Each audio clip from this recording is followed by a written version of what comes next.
am lying in bed, the sick bed. I have been lying in it for well over 6 months now. I have been to the best local and foreign hospitals money can pay for and drank all kinds of concoctions in the name of herbal medicine. Finally, I have been sent home after wandering to the end of the earth for healing without success. My children, brothers and sisters are sitting at my bedside today. They must have sensed it. Some close friends are also standing and overlooking my face. Sadly, I start to breathe heavily. Someone among the people sitting in the room is praying seriously, and everyone is miming the prayer, trying to mimic what this fellow is doing. I could hear him saying in a prayer for my lives to be spared and for me to be healed, but it isn't to be. My breath begins to decrease. I open my eyes and behold, the angel of death has arrived. I am preparing for the eternal journey. My mouth opened and my brother dropped some water into it. Maybe it is a Zamzam water that I had kept for the moment. Then everyone intensifies their prayer. I lost my vision. I lost my tongue. I even lost my feeling, but I can still hear. I can only hear loved ones crying and wailing in pain. I am not yet dead, but I am lifeless. The angel of death does the final act and takes my soul with uttermost briskness and alacrity. I have now left this world. All my wealth, cars, properties, bank balances, connections, contacts, and contracts are no longer useful to me. My identity is my grave. Even my name is no longer mentioned. I am called a corpse. My relatives begin preparation to put the corpse into the earth for 2 reasons, depending on where anyone sits in this whole episode unfolding. 1, because I have been sick for many months and had subsequently died, I had to be buried right away because I had suffered enough. And 2, someone amongst my people is in a hurry to control the wealth I left behind, forgetting that the same fate will befall him in the not too distant future. Some of my relatives even think it is not appropriate to keep me in the house for long. The very house I had sweat on my brow before building, I am not fit to stay in it now. My bath is being prepared. I have been brought out of the enclosure for my last bath. My bathroom with expensive bath fittings is not for me now. I am wrapped in a white cotton shroud. But what happened to all my expensive suit, shirts, and authentic perfumes? I am locked in a wooden box to travel to my grave in a rented car. Ambulance. What? So even my cars are not for me again. What then have I amassed so many worthless things for? Why did I lie and step on the necks of others to gain all this wealth, if I will have no use of them in the life hereafter? I forgot that my last trip is near and certain. I forgot that the hammer of death cannot miss its target when it is due. I lost my game. Remember, good deeds will make our journey in the life hereafter enjoyable. Remember, death is certain and assured. Now stop imagining. Put yourselves in the shoe of the person in Abev's scenario and kindly follow me along. The religion you belong to shouldn't be a problem here. This is a sound that cuts across all belief systems. Even if you're a free thinker, this discussion affects you. I have entitled this audio, Shadow of the Future. I am not trying in any way to say that riches are not good with Abev's scenario. I am not downplaying the importance of money and wealth. Money does all things, or better still, does almost everything. My only concern is why only few people have amassed so much wealth to the detriment of many. My concern lies in the fact that you are not spreading love and touching lives where you ought to. The illustration above gives us a vivid insight into how useless money can be when your days on earth are numbered. Instead of keeping huge sums of money in the bank accounts and having no use for them, I implore you to touch lives with it. I can tell you for a fact that someone needs a dime to survive just across your neighborhood. People who have not eaten just across the street. Someone is on the sick bed and at the brink of death because he cannot afford a simple aspirin. You cannot solve all the humanitarian needs of the world, but you can contribute to it significantly. So I need you to stretch your hands a bit more and open your arms, for in it lies the gratification that will group you on your day of departure of the earth. Just because you have money does not mean hardship will not befall you. Spare a thought for those with family, health, and job struggles. Stop impoverishing people. Stop being the cause of people's hardship and difficulties. Some people are directly responsible for all the challenges of others. Imagine that employers fail to contribute monthly to the retirement benefit of their employees, and they pay them peanuts, which is way below the minimum wage. What do you think they are doing to these poor workers? Are they not making them poorer? Some people who claim to be men of God charge huge sums of money in the name of consultation fee and selling of oil with different colors, pigments, and different aroma to the poor congregants. Are they not impoverishing the congregation? Some people who have come together to form a government. Instead of practicing democracy, they are now practicing kleptocracy, a system of government in which only few people have conspired to milk their countries dry. No country can progress if its politics is more profitable than its industry. Imagine a country where you have all the skills and certificate, but can only get a job if you know someone at a place of influence. What becomes of those of us who do not know Kweku Anansi?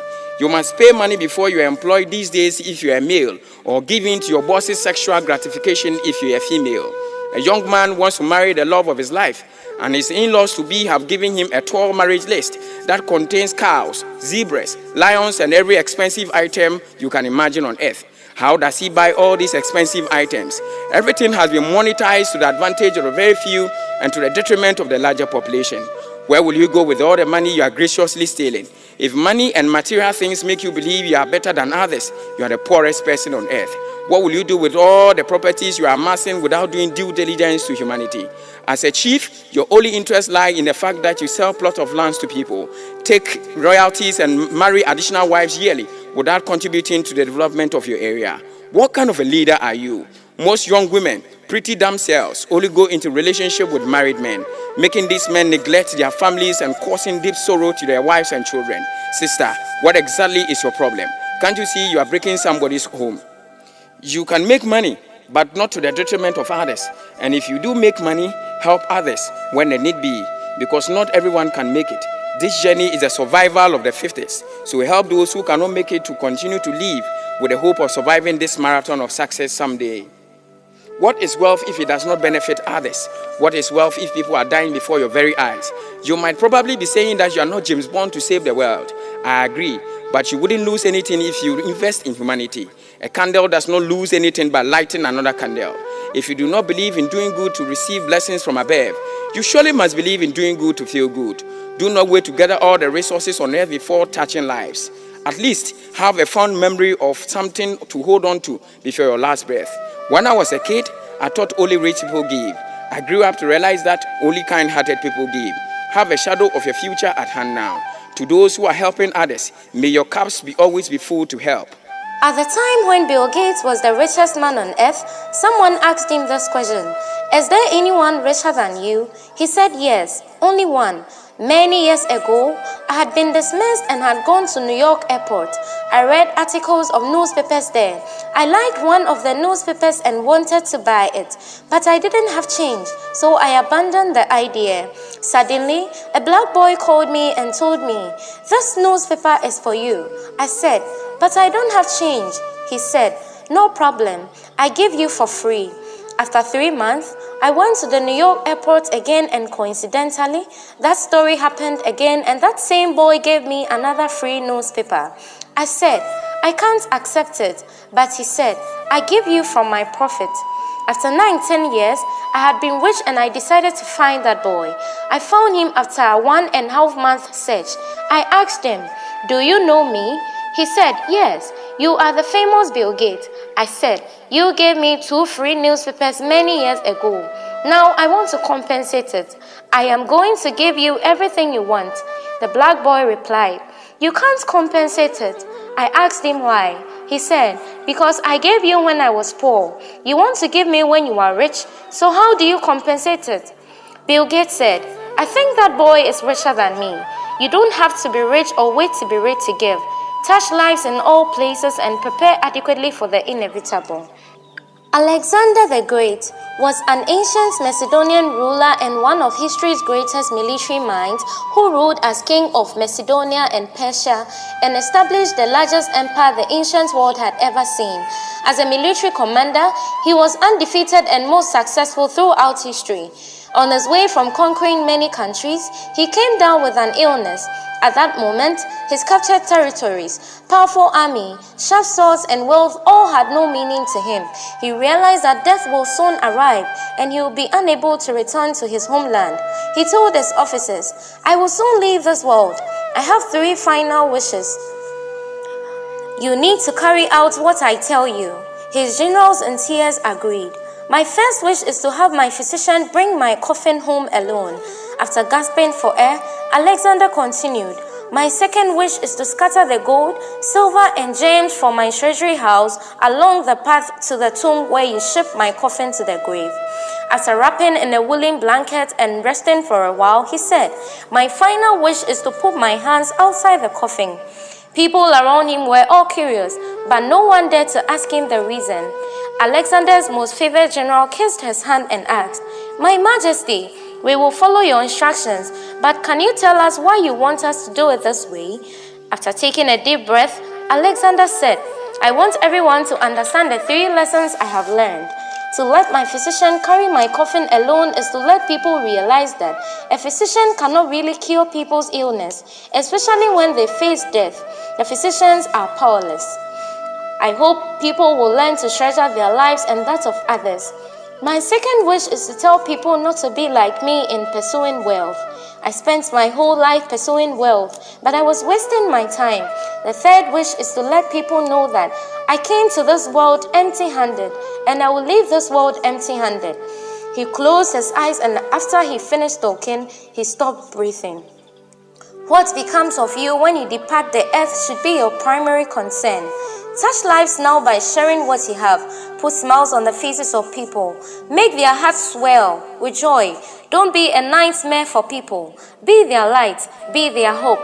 Be their joy. Be a pack of encouragement to them. Think of yourself as the man in the narration from the beginning of this audio. You won't have another chance when the time is due. Think of yourself as Alexander the Great. I have just brought you the shadow of your future. Start working to tilt the pendulum toward the right side. Time is already fast spent. Spread the tentacles of love to reach as many as you can. Let us end here with this last narrative. When the billionaire Femi Otadola, the Nigerian, was asked what made him happy in life, the billionaire said, "I have gone through 4 stages of happiness in life and finally understood the true meaning of true happiness. The first stage was to accumulate wealth and means, but at this stage, I did not get the happiness I wanted.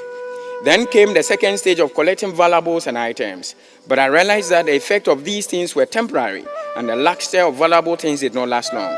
Then came the third stage of getting these projects, this very, very big project. That was when I was holding 95% of diesel supply in Nigeria and Africa. I was also the largest vessel owner in Africa and Asia. But even here, I did not get the happiness I had imagined.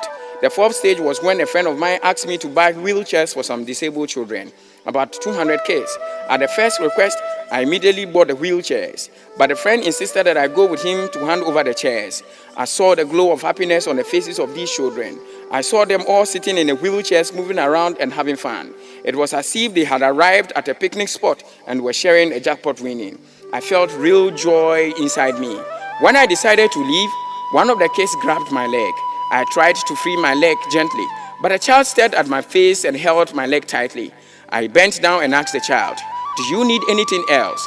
The answer the child gave me did not only make me happy, but also changed my attitude to life completely. This child said, "I want to remember your face so that when I meet you in heaven, I'll be able to recognize you and thank you once again." What would you be remembered for after you have left that office or place? Will anyone desire to see your face again when it all matters? Ponder over these questions. What is relevant to you today may not be relevant to you tomorrow. Just be kind to those around you.